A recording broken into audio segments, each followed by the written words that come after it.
আসসালামু আলাইকুম রহমতুল্লাহি ওয়া বারাকাতুহু। দেখতে দেখতে মাহে রমাদানুল কারিমের শেষ প্রান্তে এসে আমরা উপস্থিত হয়ে গেছি।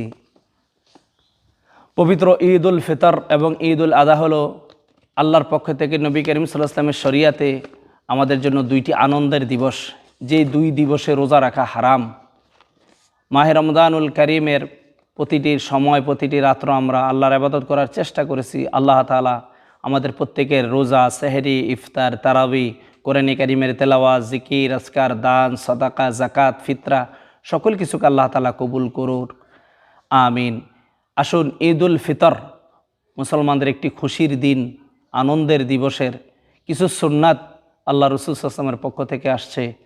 এক নাম্বার সুন্নত হলো ওই দিন ঈদ উল ফিতরের সকালবেলা খুব ভোরে ভোরে ঘুম থেকে জাগ্রত হওয়া।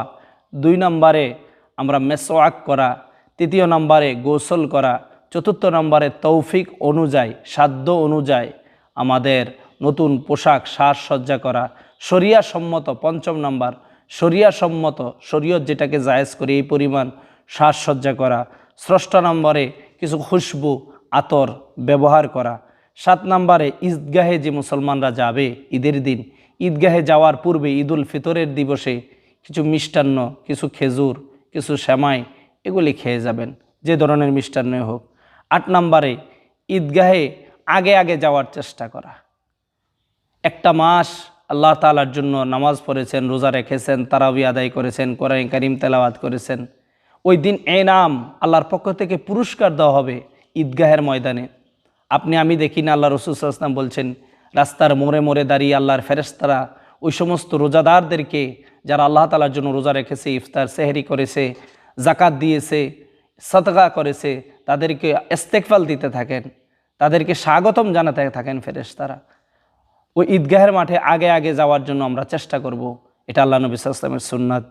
9 নম্বরে ঈদগাহে যাওয়ার পূর্বে সদকা লুতুল ফিতর আদায় করে দিতে হবে। সদকা, রোজার ত্রুটি বিচ্যুতির জন্য, অজান্তে ত্রুটি বিচ্যুতির জন্য ফিতরাটা আদায় করে দিতে হবে।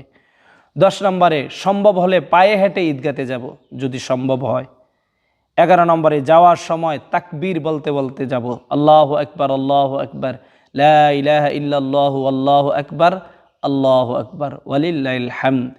এই তাকবীরটা ঈদ উল ফিতরে হবে আস্তে আস্তে, উচ্চ সুরে নয়, অনুচ্চ সুরে, এবং ঈদ উল আযহাতে হবে এটা উচ্চ সুরে।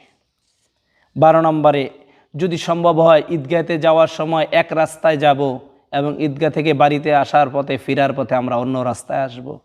এই 12টি সুন্নাত আল্লাহ নবী সাল্লাল্লাহু আলাইহি ওয়াসাল্লামের পক্ষ থেকে ঈদ উল ফিতরে আসছে।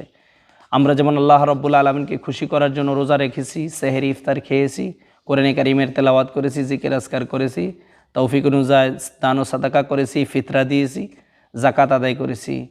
ওই দিন ঈদ উল ফিতরের দিনটাও যেন আমাদের খুশিটাও যেন আল্লাহর সেজদার মাধ্যমে, আল্লাহর শুকরিয়া আদায়ের মাধ্যমে, নবী করিম সাল্লাল্লাহু আলাইহি ওয়াসাল্লাম সুন্নাতের মাধ্যমে আমাদের এই আনন্দটাও যেন আল্লাহ এবং তার রসুলের খুশির মাধ্যমে হয়, পথ নির্দেশনায় হয়।